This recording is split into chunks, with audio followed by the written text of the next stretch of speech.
D'abord, nous parlons donc de l'élection présidentielle aux États-Unis. Kamala Harris reconnaît sa défaite face à Donald Trump.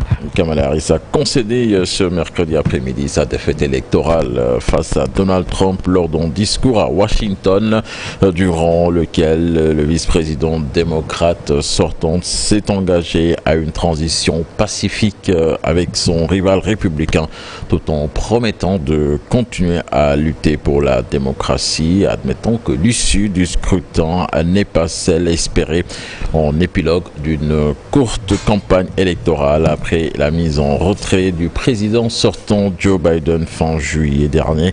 Kamala Harris a exprimé son intention de ne pas abandonner le combat qui a animé sa campagne électorale. Nous parlons du Mozambique avec la tension qui est toujours forte ce mercredi à la veille d'une grande journée de manifestation prévue ce jeudi. Depuis la semaine dernière, le pays est secoué par une vague de contestation électorale dont la répression a fait 16 morts et plus de 100 blessés selon le dernier bilan de l'association médicale du Mozambique. Le candidat de l'opposition à la présidentielle, Venancio Mondlane, a appelé à une grande mobilisation aujourd'hui contre la fraude électorale.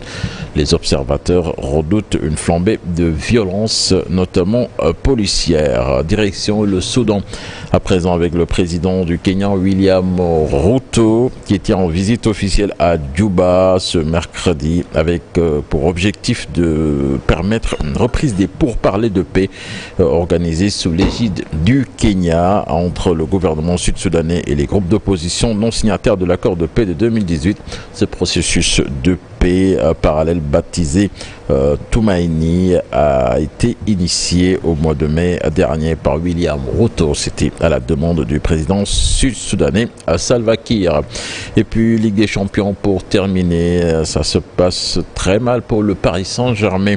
Les champions de France ont été battus hier à domicile par l'Atlético de Madrid 2-1 en deuxième but encaissé durant les arrêts de jeu, qui met le Paris Saint-Germain dans une très mauvaise posture dans la course à la qualification pour le prochain tour. D'autres résultats, notez l'FC Barcelone qui s'est imposé face à l'Étoile Rouge de Belgrade de l'international sénégalais Chérif Ndiaye 5-2. Et Arsenal qui se fait battre par l'Inter de Milan 1-0.